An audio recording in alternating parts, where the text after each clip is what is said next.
श्री शिवाय नमस्तुभ्याम, हर हर महादेव। कैसे हैं आप सब? देखिए, आज का ये वीडियो बहुत ही ज़्यादा खास होने वाला है।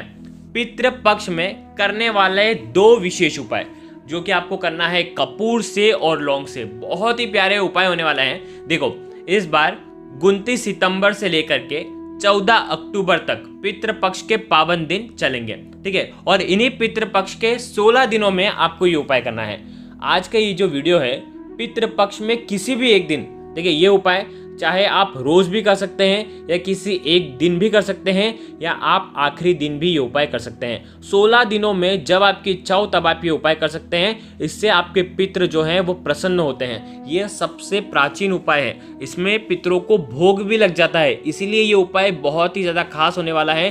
तो देखो, पूज्य गुरुदेव की ही कथा सुन करके, समझ करके समझाने का पूरा प्रयास करूंगा। लेकिन उससे पहले वीडियो को लाइक कर दीजिए और भगवान शिव के यदि आप सच्चे भक्त हैं तो चैनल को जरूर सब्सक्राइब करें। देखिए, हमारे सनातन धर्म में कहते हैं कि अगर आपके पितृ प्रसन्न हो गए ना तो आपके जीवन के सारे दुखों का अंत हो जाता है। तो पितृ पक्ष के जो 16 दिन होते हैं ना, ये हमारे पितरों को ही समर्पित होते हैं। हमारे पितृ धरती पर आते हैं और इन 16 दिनों में हम उन्हें याद करें, हम उनके लिए कोई उपाय करें तो वो प्रसन्न होते हैं, क्योंकि उनको लगता है कि हमें ये भूले नहीं हैं और हमें ये समय समय पर याद करते हैं। तो पितरों को प्रसन्न करने के लिए सबसे आसान उपाय है एक दीपक। देखो, बहुत ही प्यारे से उपाय होने वाले हैं, समस्त परेशानियों को दूर करने वाला। देखो, आज के इस पूरे वीडियो में दो सुंदर से उपाय के बारे में हम बात करेंगे। सबसे पहला जो उपाय होगा वो इतना प्यारा है कि आप अगर उसको करोगे ना तो आपको अलग ही आपके जीवन में एक परिवर्तन देखने को मिलेगा। देखो, पूज्य गुरुदेव क्या कहते हैं,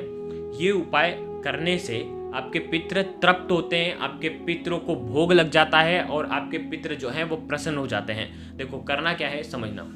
एक दीपक लेना है, ठीक है, माटी का दीपक लेना है, हो सके तो नया दीपक लेना, ठीक है, या स्टील की प्लेट लेना। स्टील की प्लेट के ऊपर ये खाली दीपक रखना।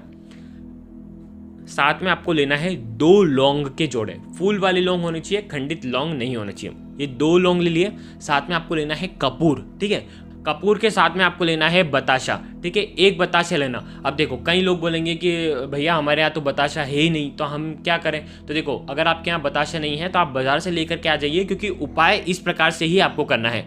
आपको एक बताशा लेना है, ठीक है। बहुत ही प्रभावशाली उपाय है। कोई उपाय आप पितृपक्ष में करें या न करें, ये उपाय तो करना ही करना। एक बार करके देखो, निश्चित ही आपको फायदा मिलेगा।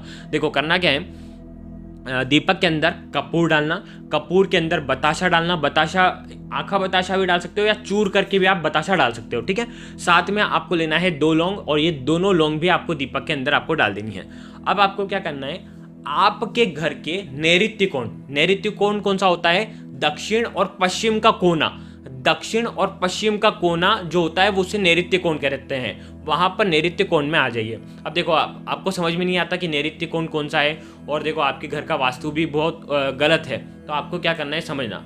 आप आपके घर का जो रसोई घर है वहां पर आ जाना और रसोई घर का जो दक्षिण दिशा है और पश्चिम दिशा है, दक्षिण और पश्चिम का जो कोना है ना, वहां पर जाना और इस दीपक को प्रज्वलित करना, ठीक है। या तो घर के दक्षिण पश्चिम कोने से दीपक को प्रज्वलित करें, या तो आप जो रसोई घर है वहां के दक्षिण और पश्चिम के कोने से ये प्रज्वलित करें।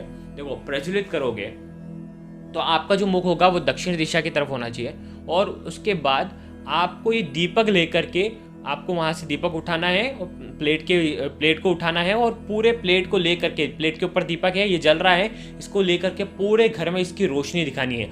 और जब आप घुमाओगे तब आपको ओम पितृ देवताय नमः का जाप करना है। ओम पितृ देवताय नमः, ओम पितृ देवताय नमः। पितृदेव खुश हो, पितृदेव प्रसन्न हो, हमसे जो भी गलती हो उसके लिए हमें माफ करे, ऐसी कामना करते हुए, इसे मन में धारणा रखते हुए ओम पितृ देवताय नमः का जाप करते हुए पूरे घर में आपको घूम जाना है। जब आप ये उपाय करोगे तो ये उपाय आपको सूर्यास्त के बाद ही करना है, लेकिन आपके घर के मुख्य द्वार खुले होने चाहिए। देखो, जो भी इस प्रकार से उपाय करता है और अंत में वापस से पूरे घर में घूम गए, अंत में वापस से आ करके आपको क्या करना है, जहाँ से आपने दीपक को लिया था, यानी कि अगर आपने रसोई घर से दक्षिण पश्चिम कोने से लिया था तो वहीं पर जा करके इसे रख देंगे।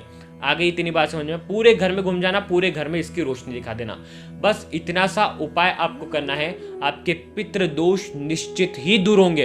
पितृ दोष पितृ आशीर्वाद में बदलेंगे। घर का कोई भी सदस्य अगर गलत मार्ग पर भी होगा ना, गलत काम भी अगर वो कर रहा होगा, तो वो सही लाइन पे आ जाएगा, उसको रास्ता दिखने लग जाएगा। हमारे पितरों को प्रसन्न करना बहुत जरूरी है, इसीलिए ये उपाय भी आपको करना है। देखो, इससे भोग भी लग जाता है, बताशे का जो भोग है, मीठे का भोग भी लग जाता है, तो ये उपाय आपको जरूर करना है। लोग जो होते हैं उससे भी पितृ प्रसन्न होते हैं, ये उपाय आपको करना है और अंत में दीपक भी वहां पर रख देना है। अब देखो, अब आपको एक बात और समझनी है। देखिए, आपने ये जो उपाय करा, उसके बाद ये जो दीपक है जल करके शांत हो जाएगा। अब इस दीपक को किसी भी शनिवार के दिन, आने वाले शनिवार के दिन, आपको पीपल के वृक्ष के नीचे आपको जड़ में रख करके आ जाना है। बस इतना सा उपाय करना है और आपके पितृ दोष जो है वो पितृ आशीर्वाद में बदल जाएंगे। ध्यान रखना, जैसे आप 16 दिन ही ये उपाय करना चाहते हैं तो 16 दिन, हो सके तो 16 दिन ही करना, क्योंकि देखो जैसे ही करोगे ना आपके जीवन में परिवर्तन आने लगेगा। ये इतना प्रभावशाली उपाय है। 16 दिन करना चाहते हो तो 16 दिन ही आपको एक ही दीपक में करना है। ऐसा नहीं कि रोज अलग अलग दीपक लेकर के आएंगे। 16 दिनों तक एक ही दीपक के अंदर डालते रहना और उसे प्रज्वलित करते रहना, ठीक है। और 16 दिन बाद रात में भले ये दीपक पीपल के वृक्ष के नीचे रख करके आ जाना, नहीं तो आने वाले शनिवार के दिन पीपल के वृक्ष के नीचे रख करके आ जाना। बस इतना सा उपाय करना है। यकीन मानिए, ये उपाय आपके जीवन में इतना परिवर्तन लाएगा कि आपका जीवन धन्य हो जाएगा। तो ये उपाय आपको करना है। ये हो गया पहला उपाय। अब हम बात करते हैं दूसरे उपाय की। देखो, हमारे पितरों को सबसे ज्यादा प्रिय क्या होता है? काले तिल, ठीक है।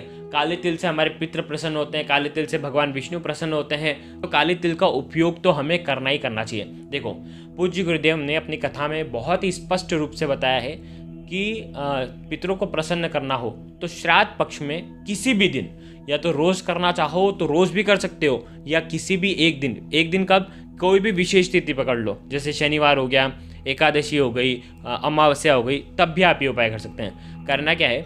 एक लंबी बाती का दीपक बनाना है। पूज्य गुरुदेव हमेशा कहते हैं कि लंबी बाती वाला पितरों के लिए ही होता है दीपक, जो कि हमारे कुल की वृद्धि करता है, जो कि हमारे घर में धन की वृद्धि करता है। इसीलिए लंबी बाती का दीपक का प्रयोग करना, उसके अंदर घी डालना, साथ में आपको लेना है 11 काले तिल के दाने और साथ में लेना है थोड़े से चावल के दाने, ठीक है। अब इस उपाय को समझना, ये उपाय भी आपको घर पर ही करना है। कैसे करना है समझना। आपको आपके घर के दक्षिण और पश्चिम कोने में आपको आना है। दक्षिण और पश्चिम कोना, जिसे नैऋत्य कोण कहते हैं, वहां पर आना है और इस दीपक को सबसे पहले ज़मीन पर साफ करना, पूरी ज़मीन। फिर उसके ऊपर आपको क्या रखना है? चावल रखना है। ज़मीन के ऊपर चावल रखना, चावल के ऊपर आपको दीपक रखना है। दीपक की जो बाती होगी वो दक्षिण दिशा की तरफ होगी और दीपक के अंदर काले तिल डालना है। ओम पितृ देवताय नमः का 11 बार या तो 108 बार जाप करते हो तो बहुत ही अच्छी बात है। जाप करके ये काले तिल के दाने डाल देना, वहीं पर पितृदेव खुश हो, ऐसे आपको कामना करना है। देखो, दक्षिण पश्चिम कोना नहीं मालूम तो ये उपाय आपको आपके घर के जहाँ पर जल रखते हैं वहाँ पर आपको ये उपाय करना है। जल यानी कि मटके वाला स्थान जो होता है ना, वहाँ पर आप ये उपाय करेंगे। वहाँ पर उपाय करेंगे तो चावल रखना, दीपक रखना। दीपक का जो मुख होगा वो दक्षिण दिशा की तरफ होना चाहिए, उसके अंदर भी आपको काले तिल मिला देना है, ठीक है। ओम पितृ देवताय नमः का आपको जाप करना है। ये हो गया दूसरी जगह। देखिए, पूज्य गुरुदेव ने एक और जगह बताई है, वो है आपके घर के आसपास अगर नदी, सरोवर, तालाब, बावड़ी या कुआं हो तो वहाँ पर भी आप ये उपाय कर सकते हैं। तो बस ध्यान रखना, दक्षिण मुखी दीपक होना चाहिए, काले तिल आपको डालना है। बस इतना सा उपाय करना है। देखो, अगर आपने ये घर पर उपाय करा है तो आप क्या करना है, ये जो चावल है, ये जो दीपक है, ये आपको किसी भी पीपल के वृक्ष के नीचे आपको रख कर के आ जाना है। इस लाल कपड़े में डाल देना है और इसे पोटली का रूप दे देना है और ये आप पीपल के वृक्ष के नीचे रख करके आ सकते हैं। बस इतना सा उपाय करना है। ये उपाय 16 दिन अगर करते हो तो सर्वोत्तम होता है, नहीं तो आप किसी भी तिथि पर कर सकते हो। देखो, तिथि क्या होता है कि अगर आपको मालूम है कि आपके पूर्वजों की ये तिथि है तो उस दिन भी आप ये उपाय कर सकते हैं। अगर आपको कुछ भी चीज़ समझ में ना आए तो कमेंट में एक बात पूछ लेना, गलती नहीं करना है। श्री शिवाय नमस्तुभ्याम। हर हर महादेव।